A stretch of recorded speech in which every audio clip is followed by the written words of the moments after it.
Welcome to YAS, the Stripper Podcast, a podcast for all sex workers. On this podcast, we'll discuss how classifying each other as people and workers is dangerous to society and marginalized groups of people.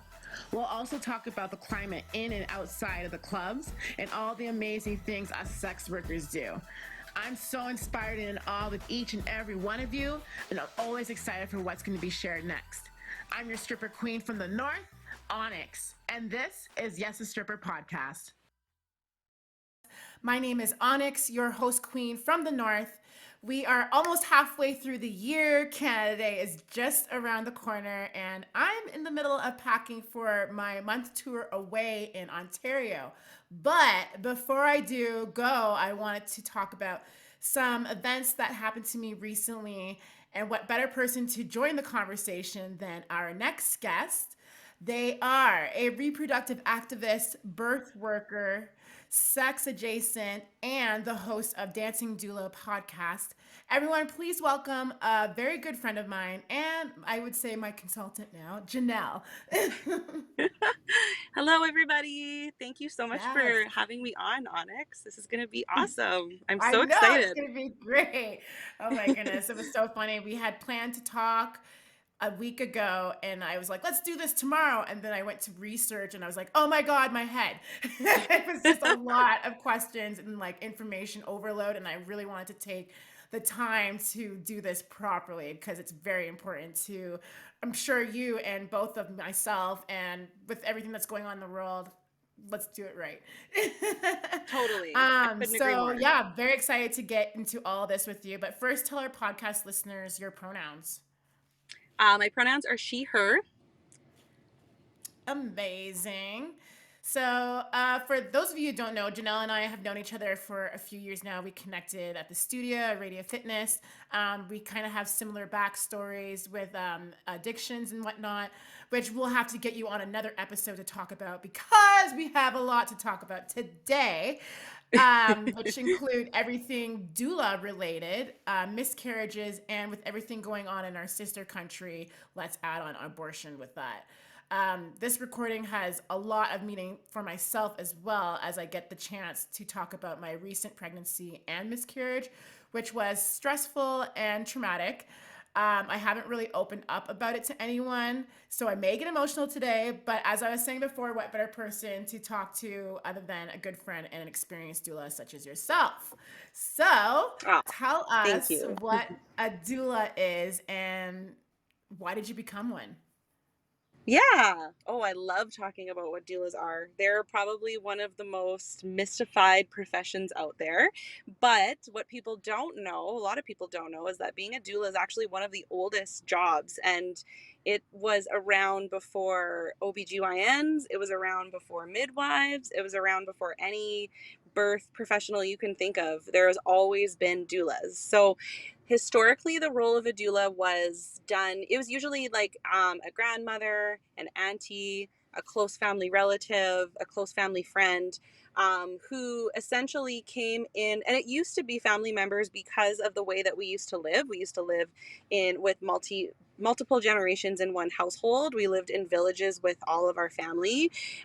We've become quite disconnected with our families in this day and age just due to travel and the Industrial Revolution.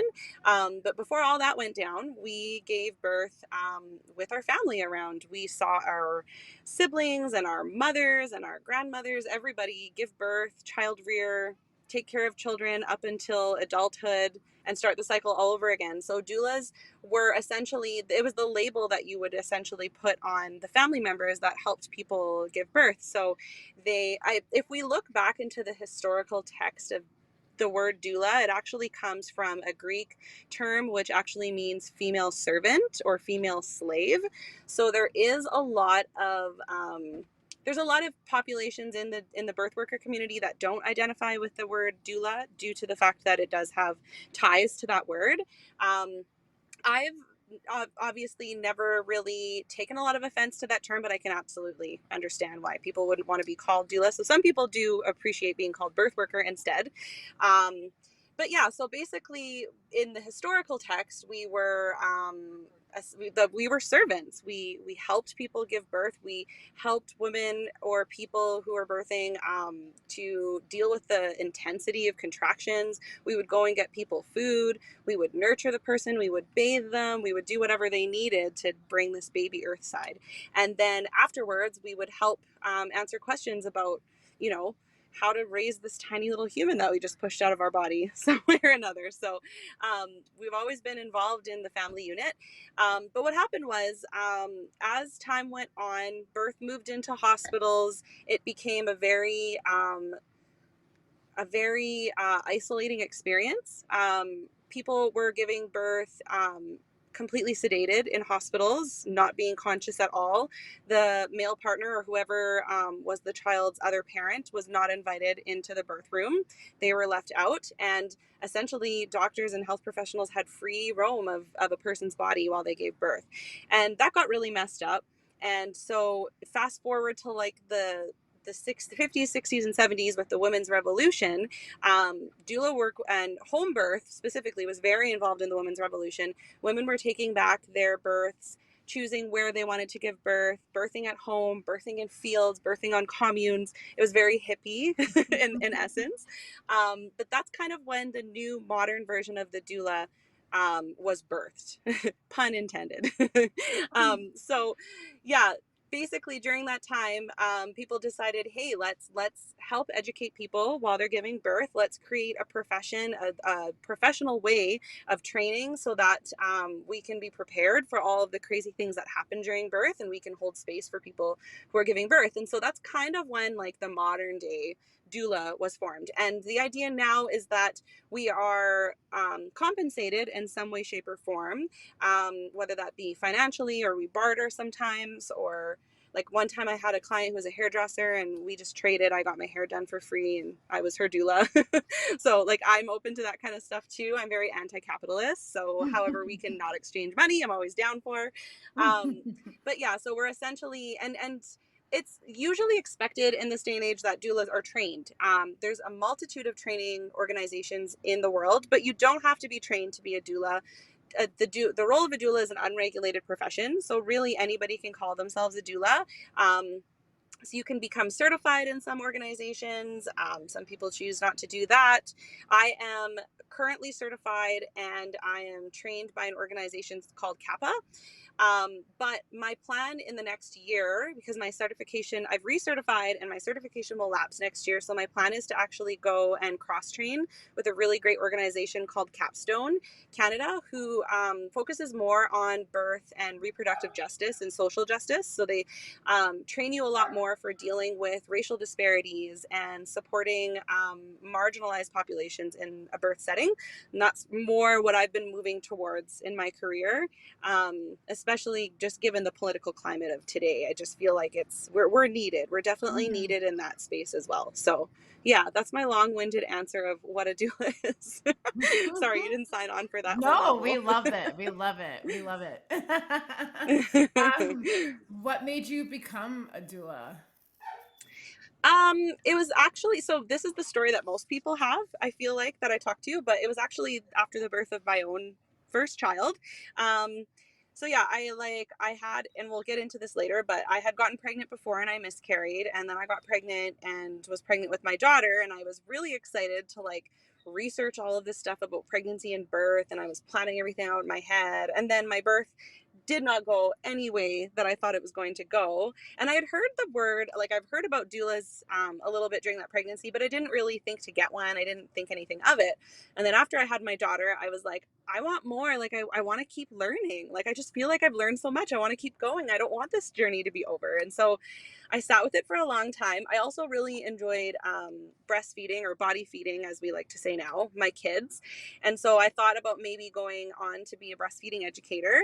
And then I called up this woman in the city and she was like, well, I don't do breastfeeding training, but I do doula training. So you should become a doula first and then you can get into breastfeeding later. And I was like, okay, sounds good. And it was, a weekend course. It was like $400. And I was like, I'll just do this. It'll be like something extra to do, like on top of being a parent. And when I went to that training and I went through the course, I just feel like it was this feeling of like, this is what I'm supposed to do. Like, this is my job. Holy shit. This is like literally like, it was so inspiring. I like couldn't wait to get to work. And I was like, yeah, this is definitely what I want to do. So yeah, that's, the rest is history, I guess. But I have so much respect for people who find this work without having kids first. Cause I have peers who don't have kids of their own and don't even plan on having kids, but they found this work and they do it so well. And I'm like, oh, I literally only found it because of my own children. So now everyone has their own thoughts and opinions on natural births and whatnot. What would you say your philosophy is on natural birth, and how do you feel about home births versus hospital births? Ooh, that's a good one. I didn't think you were going to ask me that. Because I took the time. Yeah, getting into it.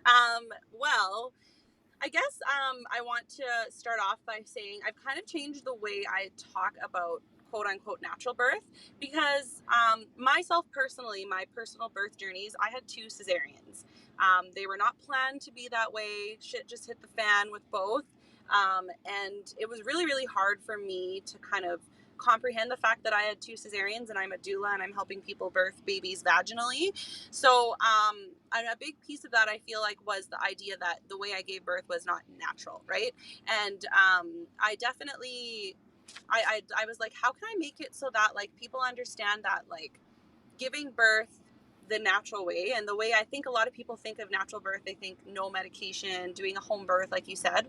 How can I make people understand that like all birth is natural, and it's natural to need certain interventions, it's natural to need certain medications, but also be sure to commend and celebrate the people who are able and have the right scenario to do the whole thing in a physiological way. So I've chosen to change my language to physiological birth versus pharmacological birth. So a physiological birth is a birth where you're relying on Mother Nature as she intended it. You're letting the processes happen naturally. You're dealing with your birth in a very physiological way.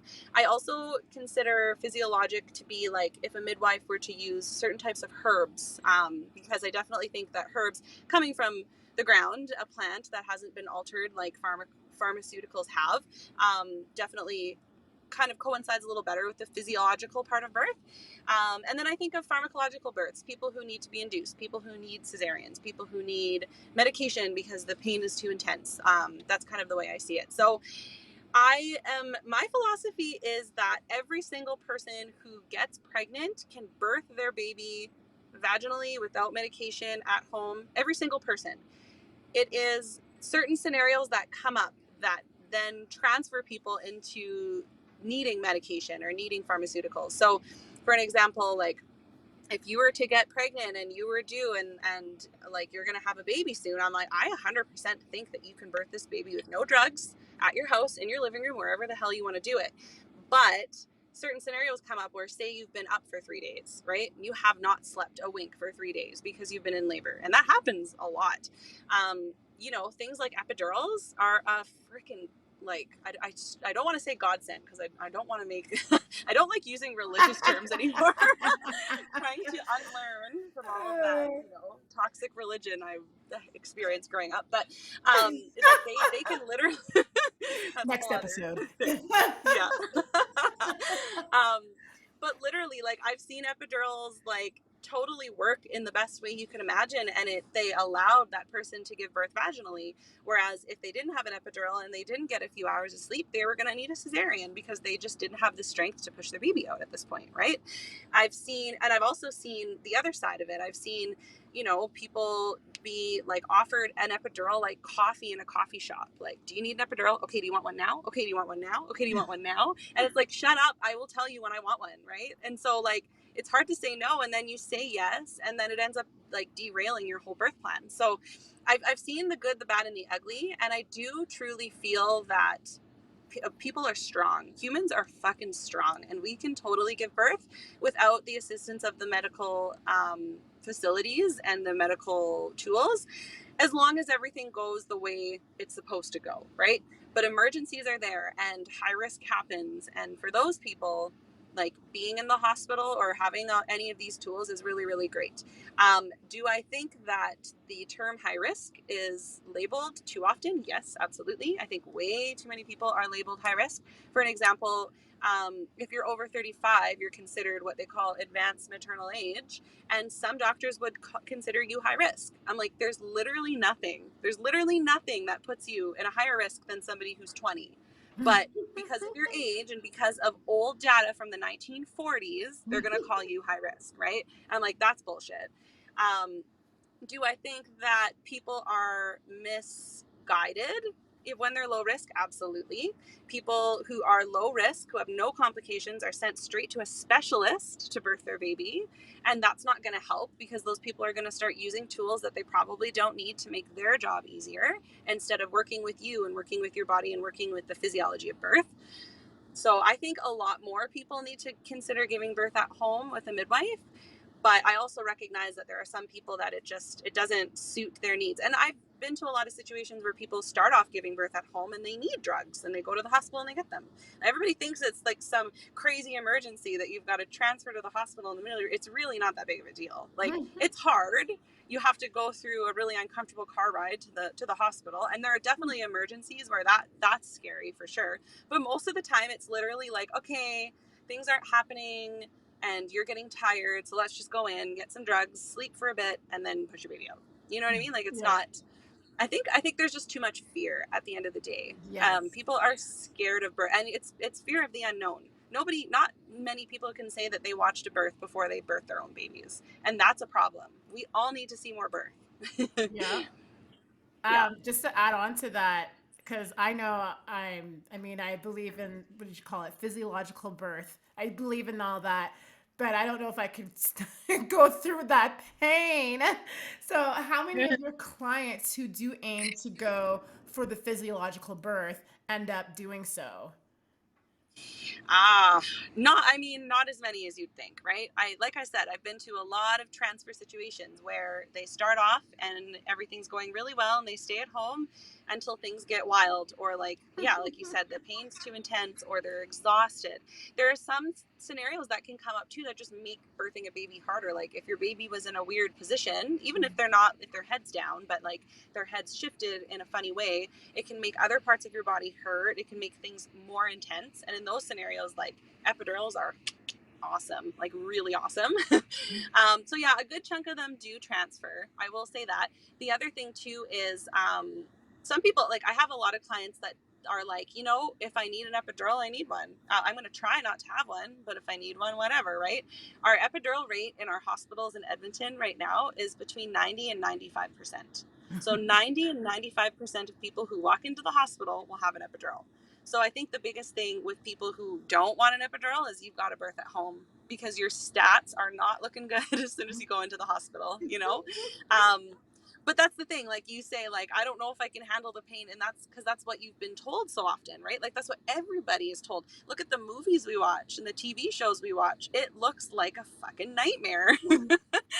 And honestly, it's not like that. Like, it can be, but most of the time when you're giving birth, you're going through a transformative experience. They never show you the early labor where people are like peacefully hanging out at home and like getting excited and packing up their hospital bag if they're transferring. Like, that part of it's beautiful, but they just show you like the nitty gritty and like, and falls. Oh my gosh. I'm actually like considering creating a pop culture birth class where I literally take scenes from movies and classes and play them in the class, and then be like, okay, this is what's wrong with this. This is what's not right. This is not true. This is not what happens. And like teaching people is like, this is how, like, our society does a really shitty job at preparing us for birth. And I think a lot of it has to do with the patriarchy, 100%. Oh yeah. Which, yeah. I could go off. I'm kidding. Like, I knew this one was going to be a long one. I love it. Have you ever worked in any interesting birthing locations? Any uncomfortable or awkward or?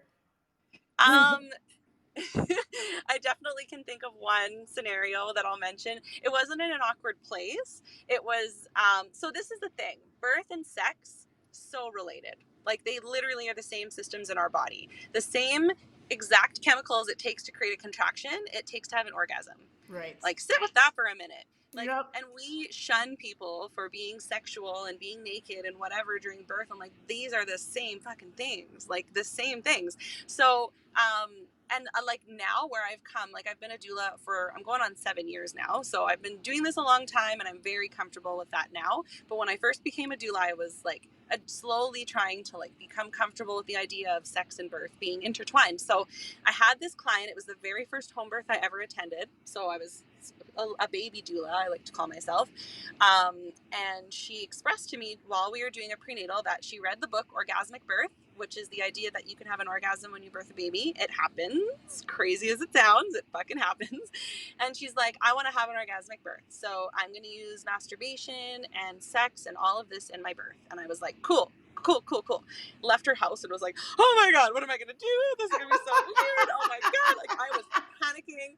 I like called up a few of my mentors and peers. I'm like, what do I do? Like, this is fucking weird. And so, you know, I got a little bit of advice and I had some time to prepare and I was like, okay, Jeanelle, like, shut up. Like, this is going to happen and you're going to be fine with it. So I ended up going to the birth and it was very intimate. It was just me and the couple for most of the birth at their house. They had a water birth and there was a point where they were like, okay, so, you know, the labor hasn't been going that fast. Would you mind stepping into the other room? And I did. And they started doing stuff. It's funny because like, I'm like on my phone answering emails and I keep hearing sounds. And the thing is like contractions and orgasms sound the same too when somebody has one. Like it's very like very like like earthy and like grounded. So I was like, I'm just gonna pretend they're having contractions and it'll be fine. I'm not like intruding on their intimate time, but they were clearly not. Like, so that happened and that like kicked things bang. They started contracting like crazy. Things started happening. We called the midwives. They came there. And then when the midwife got there and she got in the pool, she had a vibrator that she would hold on her clit. Every single contraction, she would use the vibrator. And it worked really well. She had her home birth. Everything went good. And we did a postpartum follow-up after. And she was like, I would never give birth without my vibrator. Like that was the best experience ever. The best form of pain relief. Like imagine, like, I mean, I've used orgasms like when I'm sick or when I have my period for pain control, but I never thought about labor, and it just makes so much sense. Mm-hmm. So yeah, and I was really fucked up after that birth too. Like I feel like I absorbed some of the energy because I felt so emotional and like I felt like I was having like contractions for days after because I'm just like, I'm so in tune with this couple and like, I'm really fucked up right now. I started crying at one point. My husband's like, what's wrong with you? And I'm like, I don't know. It was wild. And I'm so like, yeah, I got to witness this couple's second baby as well. And I'm friends with them and I follow them and they'll always hold a very special place in my heart because it was a very intimate experience. But it was nice. For some people, they would be like, wow, like to be involved. And it's essentially like watching people have sex in a way, you know what I mean? Yeah. And like for me to be in a professional manner and not necessarily get turned on where I very well could have, right? But yeah, it was all it just really broke me open and it really opened my mind and I'm very thankful for the experience. It was very strange, but I'm very thankful for it. Amazing. Oh, God. So I get to hang out with you sometimes because of your demanding schedule, especially when there are babies about to be born.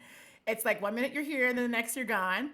So what are your on-call hours like and how many clients are you able to take on at once? And with all of that, how do you juggle life as a mom, wife, and new instructor? Ooh, yeah, this job is not for everybody. It has a very high turnaround. I see a lot of people come in and out of this industry very quickly, and I don't blame them because it is very hard. Basically, I go on call when a parent turns 38 weeks and sometimes up until they're 42 because a lot of people go over their due date. It's very normal for that to happen. So during those 4 weeks, I'm basically by my phone, like, okay, I'm going to get the call any day. And it's hard. Like I have to really adjust everything in my life. Like when I'm taking your classes, for an example, like I've had to talk to Chantel, the owner, and be like, are you cool with me not paying for a session? Because if I get called to a birth, I'm gonna have to miss a class. And she's like, yeah, we're good. You can sign up for the ones you can make. And and then I have to tell you, like, I'm not gonna be in class for like 2 or 3 weeks because, you know, I've got somebody on call and I need to make sure I'm sleeping and keeping my keeping my Sleep life is so normal. important. Yes, go. Yeah. And then the other thing too is like what you do in those 4 weeks really matters as well. I've been like I used to drink a lot, and like I said, like you mentioned, like we could probably talk a lot about my substance abuse issues in my past, but I used to drink a lot, and I would always get upset because I'm like, oh, I can't drink, I'm on call, damn it. And sometimes I would like drink anyway, and then I would like, oh my god, get all paranoid thinking I'm going to get called to a birth and I'm hammered or whatever. But I like, since I quit drinking for other reasons, but like it's really, really helped to not be drinking anymore because you're putting a lot of shit in your body that's going to make you feel like garbage the next day, and B, you're not getting a lot of sleep. It interrupts your sleep big time. And so when you're a doula and you might get called to a birth and not get any sleep one night, you need to always be preparing by sleeping extra when you have these clients that are due, by eating really good food. I can't work out really strenuously because if my body is too sore, how am I going to physically support people? I do a lot of physical work, like I squeeze hips and I like help people in positions, and I get my hands squeezed so hard. I'm like, how am I going to pull dance after today? So yeah, there's a lot of life adjustments to being on call. But that being said, I really love the schedule too because I feel like I am a more present parent because I don't work that often. Like I get called to a birth and I'll be maybe working for 24 hours, but then other than that, I'm with my kids all the time, right? And I get to stick around. I get to be around from them during the day. I have to like decline all of the extra like school activities because I just don't know if I'm going to make them. But yeah, like I actually really do like being a parent and being a doula. That being said, though, I can only take right now I'm planning to only take like 1 to 2 clients a month, maybe 3 if they're all going to be easy. And by that I mean like second time parents or people I've been a doula for before, because I'm like, you know everything, I taught you everything the first time. So sometimes I can take more, but yeah, right now it's pretty low. I don't take a ton of clients. I will take more when my kids are a little more self-sufficient. But then yeah, and the other piece in the mix has been me starting to teach Autoradia, as you know. And so that one's a bit of a challenge as well. But honestly, Chantel, the owner, has been really, really good. She's like, you know what? I can put in the class description that you're a doula and you can cancel your class if you need to. And I was like, thank you. That's so nice. Most employers would not allow for that. Yeah. And I have a really good support system too. I work in a collective called Full Circle Birth Collective. And there's labor doulas, there's postpartum doulas, there's childbirth educators, placenta encapsulators, all of these like birthy things. We all are in this collective, but there's about 5 or 6 other doulas, or 5 or 6 including me. So I have a lot of support too. So if I had to like send another doula while I was teaching, or if something happened with my kids, then I can do that. And I'm really fortunate to have that because a lot of doulas just work solo. So I'm like, this will only work if I have a community. If I don't have a community, then I can't do this on my own. It's wild. Yeah. Awesome. I love the joy and excitement I hear from your voice when you talk about all of this. You're very passionate about your craft. And I think it's important to have a doula who is as pumped as you are about being a doula. So, how would you describe your doula style? My doula style. Well, a lot of people assume that I'm like this like super annoying loud person just based on my usual personality at the birth. I honestly feel like a few times during a consult I've been not hired because they're like, this bitch is crazy, like I can't handle that energy in my But what I try to explain to people is I am only like this in my social life. I am actually like very calm when I get into a birth. So the first thing I do is I just get into the space, I say hello, I get excited for them, and then I stop and I listen and I hold space for, you know, a few waves or a few contractions just to kind of gauge the mood, right? Like what's happening? Are you feeling really uncomfortable at this point? Do I need to intervene and give you some ideas of how to comfort yourself? Or are you doing amazing on your own? And am I intruding too much if I just come in and be like, okay, let's do this now? So usually, like, I do try to bring a really calm presence, and I usually just kind of follow the lead of the person who's giving birth, and I'll offer up my suggestions when I'm asked to. But for the most part, I really like to center the person giving birth and make sure that they are calling the shots, because that's not typically how birthing people are treated in the hospital. So I'm like, we're going to establish this now. When we get into the hospital, nothing changes. You are the boss. You decide. I am there to tell you if this is your choice or not, which, spoiler alert, everything's your choice. And, you know, I have to be sometimes feisty with care providers who don't respect that. That's something that I've stepped into recently. It's a really, really hard thing. There's this term we use called white coat syndrome, where people are like kind of feel afraid to voice themselves in front of doctors because they're doctors and they went to school and they're so smart, right? And white coat syndrome affects people giving birth big time, because you just think, oh, you're a doctor, you know everything, I'm just going to do what you say. And that's not true. They're not an expert in your body. They haven't lived in your body your whole life. They don't know what makes you feel good and what doesn't make you feel good. They don't know what kind of traumas you've been through in the past. So I kind of try to reframe that. But it also definitely hits doulas as well, because we often are not liked a lot by doctors and nurses because we're feisty. We're literally there to be like, you can't tell my client she has to do that, or they have to do that. Like, this is their choice. And often we get, you know, people don't like us. During the pandemic, we were kept out of the hospitals, and I really feel like it was an opportunity. Care providers saw an opportunity to keep us away, so we didn't help people choose their own path, right? So it's very uncomfortable. I'm not a confrontational person, but I've learned how to be as politely as possible. But sometimes it's not polite. Sometimes it's just straight up, no, you can't talk to them like this. No, this is wrong, right?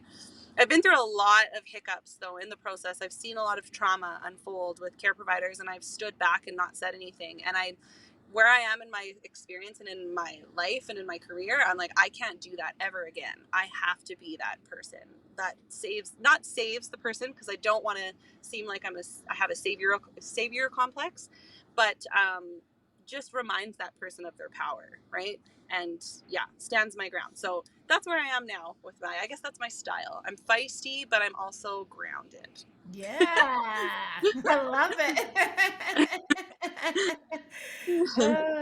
I love that you brought up about how everything is our choice. But with what's going on with our sister country, they are definitely going through it. So let's give a quick backstory about what's going on. My dog is barking. The Supreme Court overturned a nearly 50-year-old precedent which guaranteed women a right to abortion. Backstory done. So fucked up. Yeah, so fucked up. So abortion rights are unraveling on the same year that most anti-trans laws in history have been proposed and passed. My question is, with the Supreme Court overturning abortion precedent 50 years standing, what do we think the ruling means for their legitimacy of other laws, such as birth control, same-sex marriages, interracial marriages? Yeah, it's a very, very dark time for America, and I really feel for everybody in that country. And I think something that's been said a lot that I really agree with is it's not just women or even people who identify as women who have uteruses who are being affected. It's literally everybody. It's white, cis, hetero males are being affected by this. Every single person. And the reason why is because it's not about babies. It's not about saving a fetus or whether a fetus is a baby or not, which I don't think they are, but that's my opinion. It's about control. It's about being able to it's an attack on people with uteruses for sure, but it's about control. It's about being able to obtain all of the political control. So I feel like I've done a lot of my own research and watched a lot of documentaries about about Roe v. Wade specifically, and about abortion access. And something historically is that it's been used as a political ploy, a pro-choice, pro-life argument.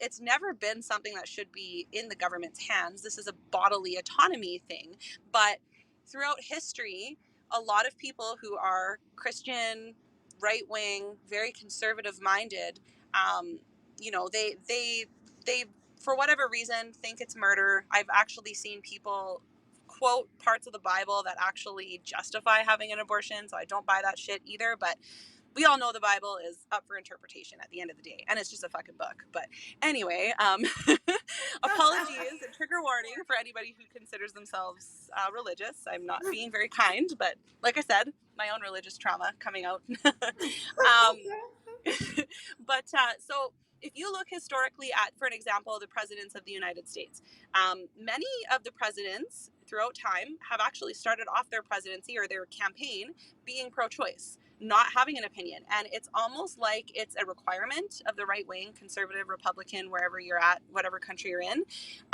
to be pro-life and to fight for abortions. If you watch the documentary Roe v. Wade, it's on Netflix. They actually show like the journey of all of the presidents changing to all the Republican presidents changing to pro-life. For an example, Donald Trump, everybody hates Trump. He started off pro-life. He never he's actually been like recorded on camera saying that he believes in women's choice. And then as soon as he took his presidency, it was like banish abortion. Like he was very integral in the climb towards overturning Roe v. Wade. So it's not about babies at this point. It's about politics. It's about power. It's about control, and it's about the patriarchy. Let's be real. Mm-hmm. Oh my goodness. Texas has like a 6-week abortion restriction. Like, can you even tell that early when you're pregnant? Well, that's the thing. Like it's actually, that's very, very harmful. I personally, when I first got pregnant, that was the first loss I had. I didn't find out till I was 2 days over 6 weeks. Mm-hmm. I wasn't trying. It just kind of fucking happened. Whoops. So I didn't know. Like I straight up didn't. I had a few suspicions, but I didn't like take them seriously until one day I was like, oh, I should take a test, and yeah, found out I was that far along. So like it's and there's chemical pregnancies, there's miscarriages, there's so many things. Like it's very, very hard. And not only that, but like imagine somebody being sexually assaulted, and like how triggering it would be to then think that you might be pregnant, go out and buy a pregnancy test, take the pregnancy test, all while trying to recover from a traumatic experience. Like you probably would put that off until you're 7-8 weeks, until you start throwing up and you're like, okay, I can't ignore this anymore. You know what I mean? Like how triggering that it has to be for somebody to go and get a pregnancy test right after they've been assaulted. But that's basically what you're asking people if you're not going to cover abortions for rape or for sexual assault. Like it's insane to me. It's yeah, crazy. Yeah, and it's unfortunate that their healthcare is not free. So, like, even the low income people, which are mostly brown and black folks, aren't going to be able to afford a pregnancy test immediately or to like travel to go anywhere to get an abortion where it's legal to. Yeah, this is very much an attack on those populations too. Like the people who overturned this, the people who are responsible, because it's not just the Supreme Court. There was years of mobilizing and fundraising and whatnot that led up to this decision. All of those people are racist. Let's be real. They want the white race to prevail. They don't respect all of the hardships that have gone on for the marginalized in America, and this is an attack on all those people. It really is. Do you think we'll see deaths and injuries increase in the US because of these new laws? Because systematically it's the poor, like we said, who's going to suffer. Yeah.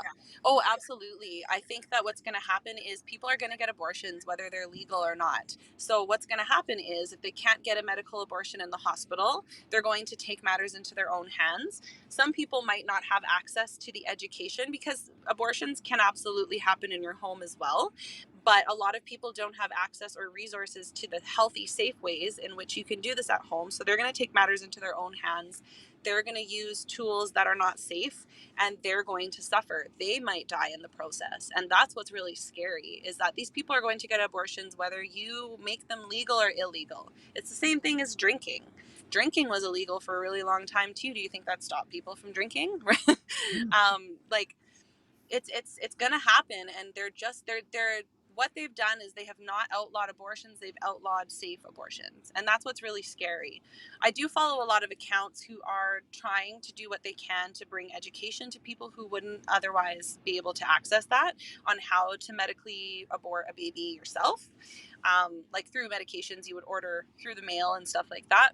So I think that at least people are mobilizing and coming together and making that more accessible. But I worry about even things like ectopic pregnancies, where you have a baby that implants outside of the uterus. Like, that baby is not viable. That is not a baby. That's literally a mass of cells that's not viable for life. And if a lot of the time with ectopics, if you don't get that surgically removed, you die of infection, of blood loss. Like, it's very, very scary to think that some states won't even allow an ectopic pregnancy to be removed. Like, wow. That's terrifying. But the thing is, like you said before, it's not going to be white people, white cis women who are going to struggle to get an ectopic pregnancy corrected. They're going to be fine. It's people of color, it's marginalized people, it's trans people who are going to be affected. Exactly. Wow. Physicians take an oath to do no harm as part of their medical training. You learn about how to stay up to date on the best standards of care for treatment, and learn about patient privacy, safety, and how they should have a say in their care based on their values and lived experience. If you were in the US right now, what is the goal for your patients? Do you think the ban forces clinicians to make an impossible choice between upholding their ethical obligation and following the law? Yeah, that's going to be a really big challenge, and I feel for any physicians in the US that are going to have to be faced with that decision, because that's like, I know a lot of them are going to continue, and they're going to continue quietly. And I don't even necessarily worry about lawmakers. I worry about these crazy people that are out there protesting abortions. And the other thing too is, like, I mean, this is the thing. A lot of people during this, my husband actually, and I had a conversation about this. I cried when I found out about the decision of Roe v. Wade. And he's like, why are you crying? Like, I understand, like, he's sensitive to how sensitive I am about certain things. So he said it in a nicer way than that. But he's like, like, Canada's fine. And I'm like, but Canada's not fine. Canada is not fine, because sure, our abortions are legal for now. They're not accessible. We are actually in Alberta. There are no abortion clinics in any rural communities in Alberta. There are certain provinces. There are certain provinces in our country that have zero abortion clinics at all. And like, imagine like people who are on an indigenous res that are trying to get an abortion, and they have to leave their home and go into the city and book an abortion. A lot of them don't have the resources to do that. If they do that, they're met by protesters outside of the abortion clinics. That happens here all the time. Like, I've had clients who have had abortions who have told me I had to deal with people holding dead baby signs outside of the clinic, and it was terrible and traumatizing. So there's that. And like, not only that, but our rights in Canada are constantly challenged when it comes to abortions, and when it comes to childbirth even. Like, it's actually a well-known fact that to this day, and a lot more in the past, but still to this day, Indigenous women are forced into sterilization a lot of the time. So what that means is, they go in to have a baby, and the care provider will tie their tubes without their consent, or do something to ensure that they don't have any more babies without their consent. So people are like, oh, well, we're fine. And not only, and the other thing I just realized, I forgot to mention, is the fact that so right now we're in a liberal government, but there are 91 MPs, members of parliament, and I think 75% of them are from the Conservative Party, all want to outlaw abortion in Canada. All want to. It's a well-known fact that the third highest fundraised political party in Alberta, their sole mission is to outlaw abortion in Alberta and in Canada.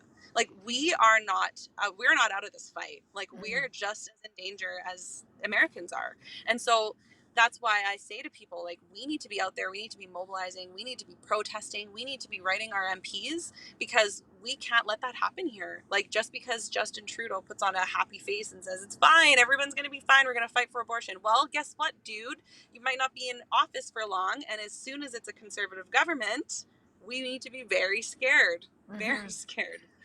So, like, I see even abortion providers here being very scared of that, like, being worried of, okay, like, I've got to start figuring out how I can do this low key, or not get caught, so I don't lose my license, but I'm still able to provide the life-saving care, life-changing care for all these people. Yeah, well, scary, scary, scary times. Mm-hmm. Why do you think some people aren't understanding the depth and breadth of this law in the US? I think at the end of the day, it has to do with conditioning, patriarchal conditioning, white supremacist conditioning. People, like, I think a lot of people who are anti-abortion, or anti-choice, as I like to refer to them, I think they do genuinely think they're doing a good thing. I do think they genuinely think they're saving quote unquote babies' lives. And I think they think that because they've been told that by the systems in place in a lot of the right-wing evangelical Christianity circles, right?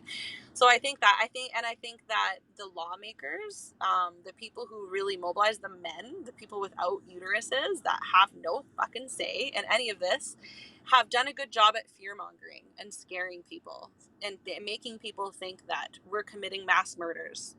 Like, I just think it's a real issue of being brainwashed. Yeah, that's the only way I can personally comprehend it.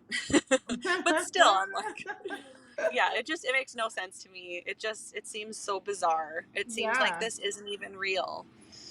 Like I was saying, like I really can't stand how all of this once again revolves around money as well. Like low Mm-hmm. income workers for the economy always working, while the privileged who can afford to travel for what they want resting comfortably. Yeah, It's just yeah, the machine. It's the machine all over yeah. again. I'm the more and more the life goes on, the more and more I'm fucking anti-capitalist. I want to, like, build a commune that's free of money. Where I'll help everybody birth their babies and have a free birth. Oh my goodness. Or I'll help people have an abortion. Like, it's just, I mean, that's so, like, privileged of even me to say that, like, I'd ever be able to do that. Where some people, they're like, fuck, if only we could get away from all these rich corporate douchebags. Yeah. Oh my god. Oh, wow. Okay, so for those of you who don't know, my partner and I have been trying for a baby. Um, I was worried about my age, so that's why I reached out to you to talk about like if like this was going to be a complicated pregnancy, if I would get pregnant right away, like just to get some questions answered that I had. Um, yeah, so yeah, you've been with me since day one. So I immediately got pregnant because I was following an app, so it helped me track my period and my what do you call that, ovulation period as well. So that helped immediately. But yeah, like sure shot, sure to make the body drop. A little Rage Against the Machine quote there for you. But yeah, I I love got that. pregnant right away, and I was very happy the day of. I was actually in a different province when I found out, and I kept it a secret from my partner and planned to tell him on Father's Day.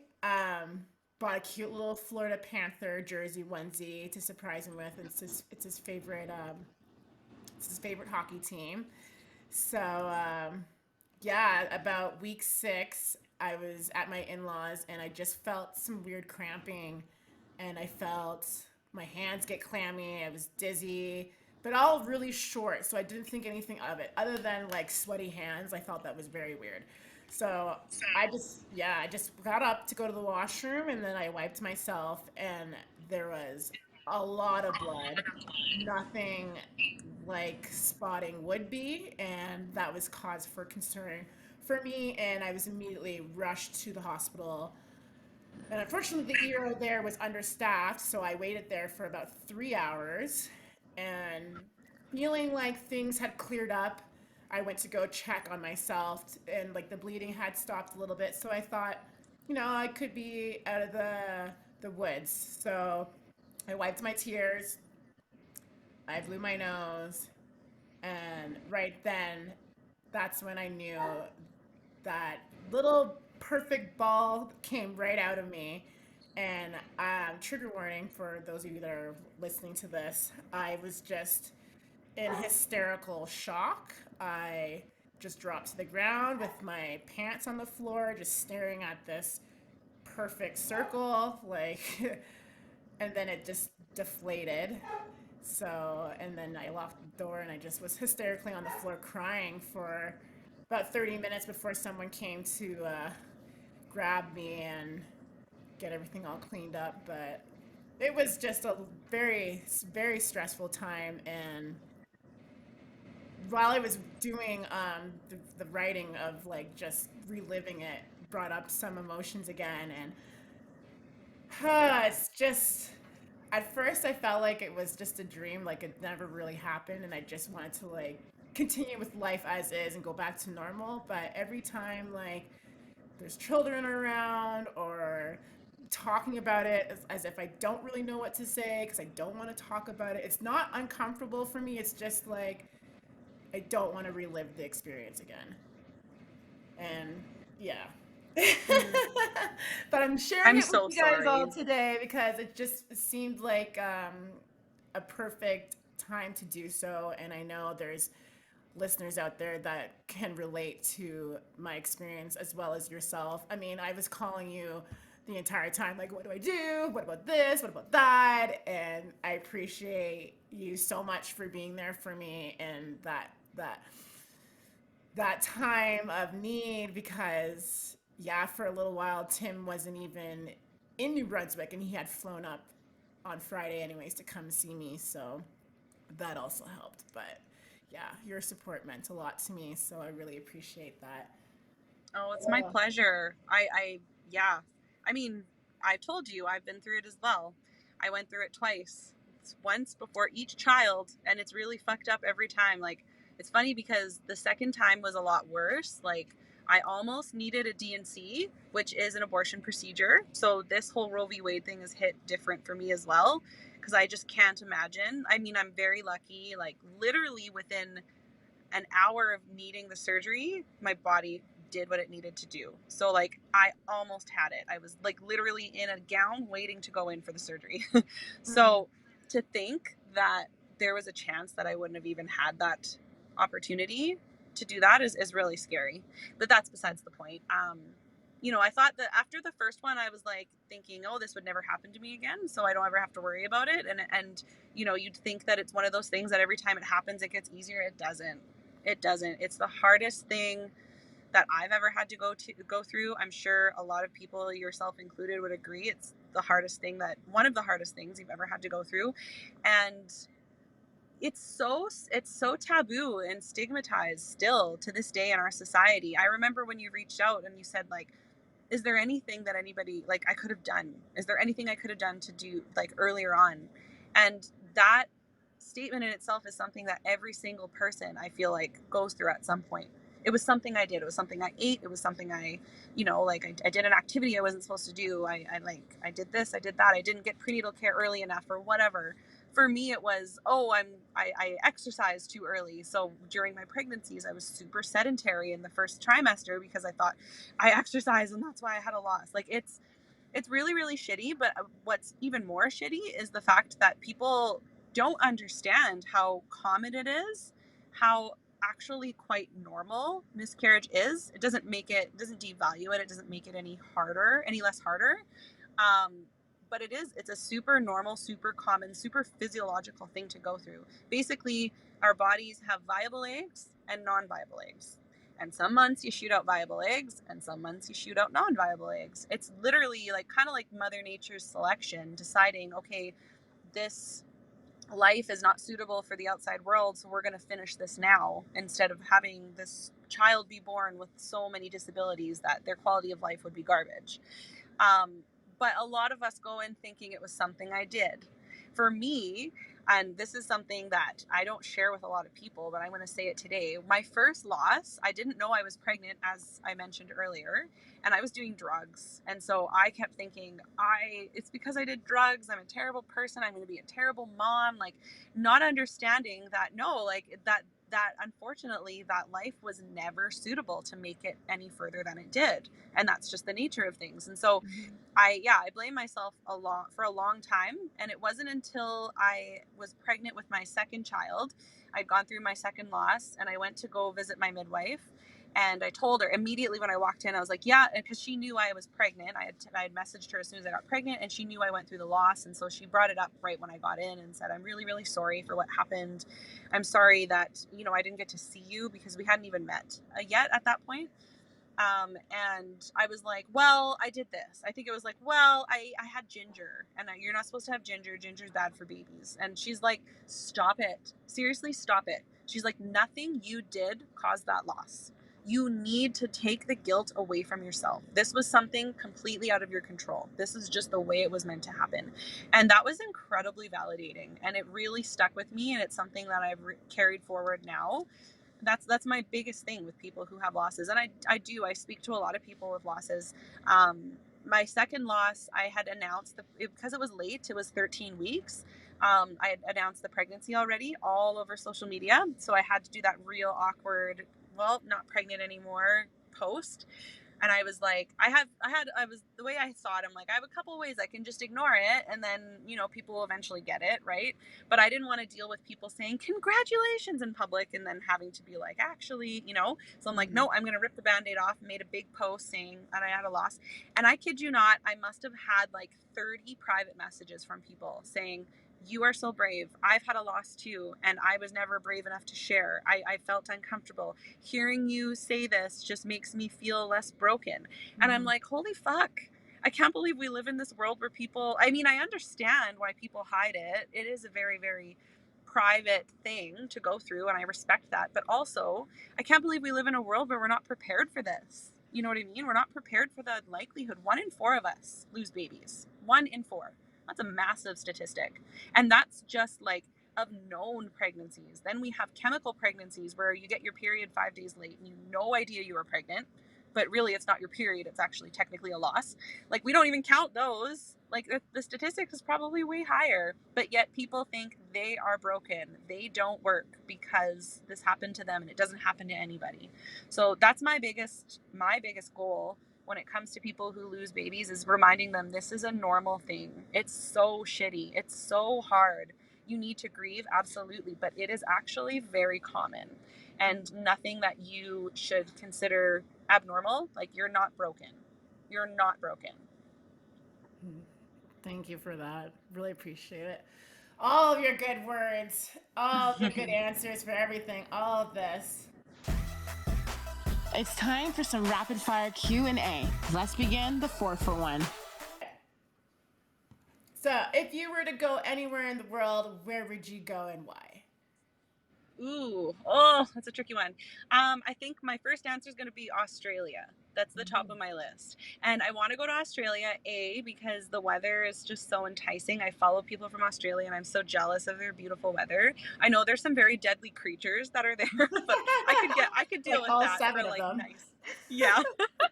But I could deal with that. For some nice weather. But also because there's such a huge pole community in Australia. I've always wanted to train with some of the pole celebs out there. Yeah, so same. Yeah. Same.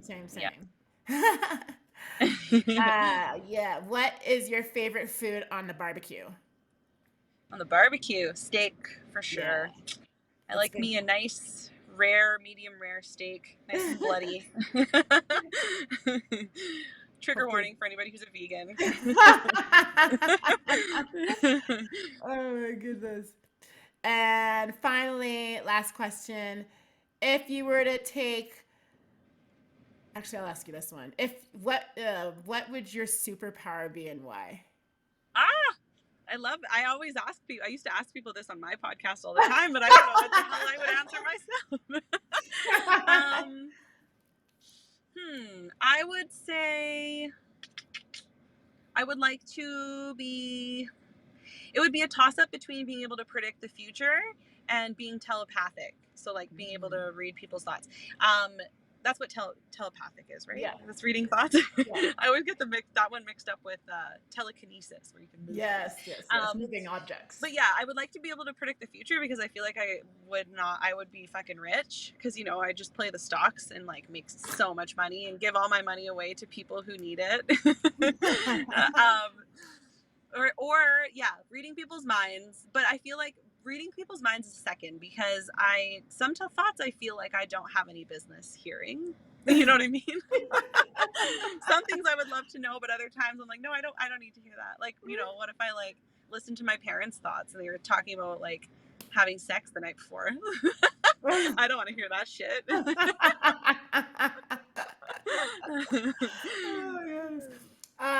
Are there any final thoughts you want to give our audience listeners out there? I don't think so. I just am so appreciative that you chose to have me on your show. Like, this has been so great. I've got a lot of thoughts out of my head that needed to be verbally vomited. Yeah, it was great. So I thank enjoyed you. listening to you. It was amazing. Aw, thank you.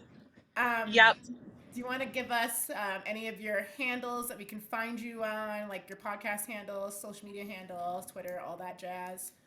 Yeah, so I'm not much of a Facebooker, but you can follow me on Insta, my doula account, where I post a lot of like, that's where my podcast lived. I haven't recorded any new episodes of my podcast in a really long time, but that's where it lived. So you can find old episodes there. There may or may not be one by the Queen of the North, Miss Onyx, on there. Yeah. You're like, oh, me. So that is Dancing Doula. And then I also have a dance account that's just for pole, which is Dancing Jeanelle. But yeah, Dancing Doula is where you'll want to follow me if you're into any of that kind of stuff. I do sometimes post my actual dancing on that page, because I'm like, it's Dancing Doula, so I have to put some dance on there. And then what else? I think that, yeah, I also have TikTok, which is Dancing Doula YEG. So very similar. And then, yeah, that's basically it. I have a website, I have a blog, but it's still being fixed. It's really ugly right now, so I don't want to send anybody to that. All the info you need is on social media. That's right. All right, well, let's wrap this up, shall we?